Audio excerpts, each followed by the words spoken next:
Alright, so the reason that we chose the solutions that we did for a child that is being bullied by another child was we feel it's important to involve the parents into knowing what's happening so that they know that it's unacceptable that bullying or teasing is not okay in our schools at all.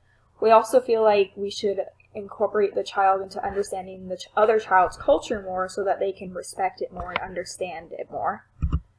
A simple message from an LDS church leader by President Dieter F. Uchtdorf, his Mormon message of bullying, stop it, is one of my favorite messages.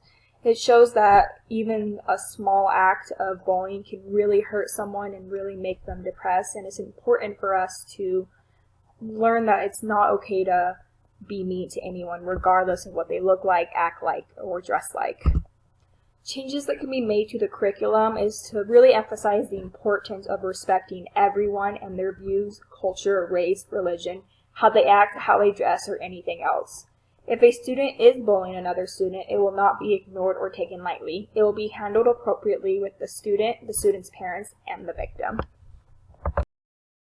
Other approaches to the problem. Some of the ideas for other approaches is realizing that each of us have our own views, specifically when it comes to religion, and we may not always agree with others. However, regardless of what we think or other things, to be able to be fully accepted by others, we have to fully accept them first.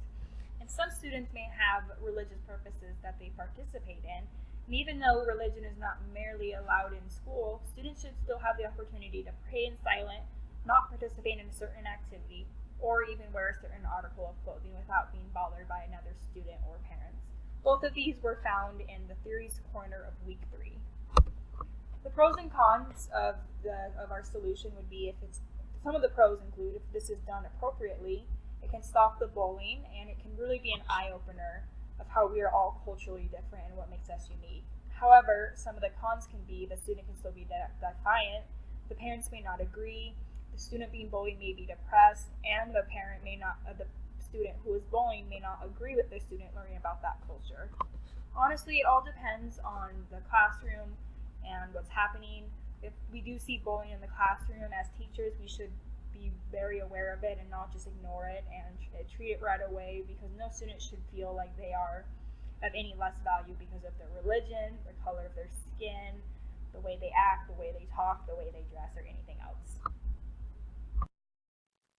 Okay, so I'll be talking about the alternative ways to think about and solve these diversity problems, other appropriate responses teachers can implement in their classrooms.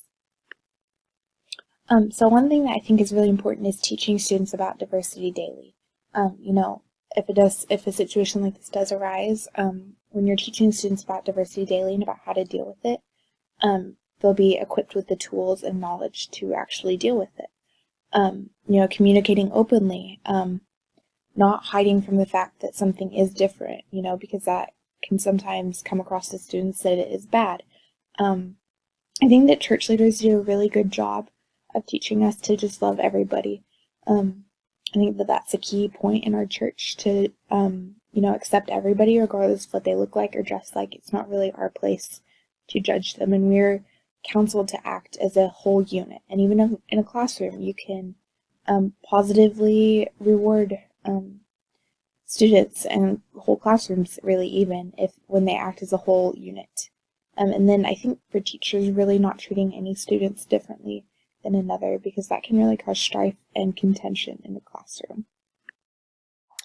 How your team's diversity impacted the production of your presentations. So obviously we're all in college and we're all kind of going through similar experiences just with, our classes and life, but we're still individuals and we're all different and unique and have, different strengths that we can bring to the table.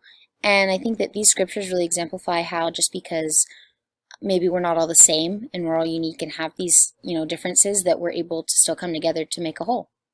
So in 4th Nephi chapter 1 verse 17, it reads, "There were no robbers nor murderers, neither were there Lamanites nor any manner of ites, but they were in one, the children of Christ and heirs to the kingdom of God." John 9:3.